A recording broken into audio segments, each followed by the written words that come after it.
Hello दोस्तों, सुप्रभात। मैं डॉक्टर निरंजन कुमार फिर आप लोगों के बीच उपस्थित हुए हैं।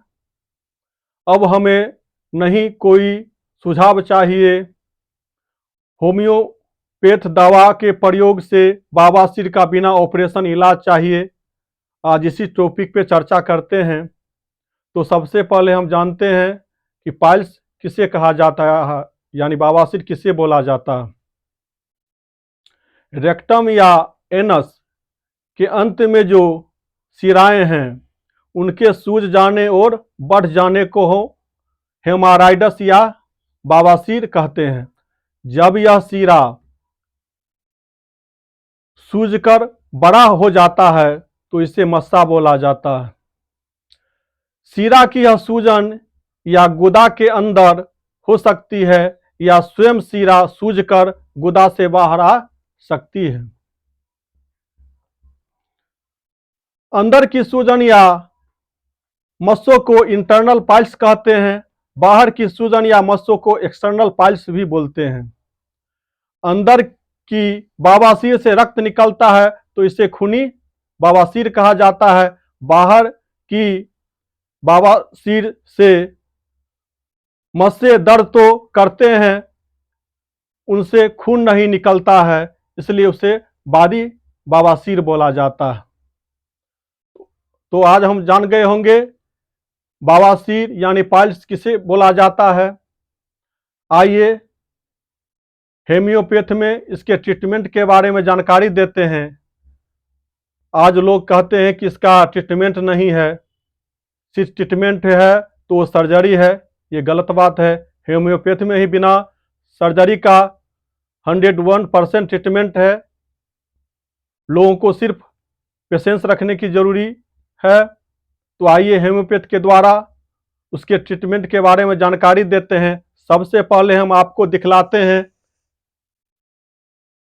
नक्स भूमिका। सबसे पहली मेडिसिन नक्स भूमिका है। ये कॉन्स्टिपेशन को इसके देने से कॉन्स्टिपेशन टूटता है यानी क्लियर होता है मौसम। ये आपको 30 नंबर में लेना है, 30 ml करके लेना है। इसे सुबह दोपहर शाम 3 टाइम करके जूम करके आपको दिखलाते हैं, 3 टाइम करके खिलाना है। ये 100 ml का पैक है कि 100 ml का पैक आप नहीं लेकर के किसी होम्योपैथ काउंटर पर जाकर के आप 30 ml का सील्ड पैक ले लेंगे। उसमें से 2-2 बूंद प्रत्येक दिन 1 से 1.5 महीना तक क्रॉनिकल पाइल्स का शिकायत है तो 1 से 1.5 महीना तक अगर यूज करते हैं तो पाइल्स पूरी तरह खत्म हो जाता है। दूसरी दवा के बारे में आपको हम जानकारी देते हैं।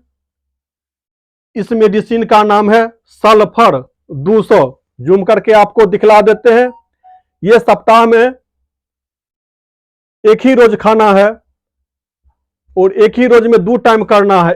एक बार सुबह में 2 बूंद, एक बार शाम में। लेकिन जब दवा ये खाना है, सल्फर जिस समय खाना है, जिस रोज खाना है, उस दिन नक्स को हम पूरी तरह बंद कर देते हैं, यानी नक्स भूमिका को पूरी तरह बंद कर देते हैं।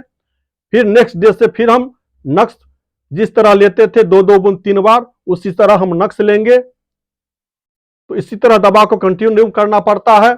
आइए इसमें क्या सब परहेज करना पड़ता है। तो सबसे बड़ी चीज है कि आप तेल और मसाले का परहेज करें। अपने एब्डोमेन में कॉन्स्टिपेशन नहीं रहने दें और दवा को रेगुलर करते रहें। मौसम अगर लग रहा है तो उसे क्लियर करके आवे, मौसम को रोके नहीं। तो इस तरह हम आपसे उम्मीद करते हैं कि होम्योपैथ का ये 2 मेडिसिन जो है वो खूनी हो या बादी हो या मस्सा, जो भी हो, मस्सा भी अगर रहता है तो सल्फर मेडिसिन का जो चर्चा किए हैं हम, वो आपको 1 से 1.5 महीना खाने के बाद पूरी तरह उसको झाड़ करके निकाल देता है, क्लियर कर देता है।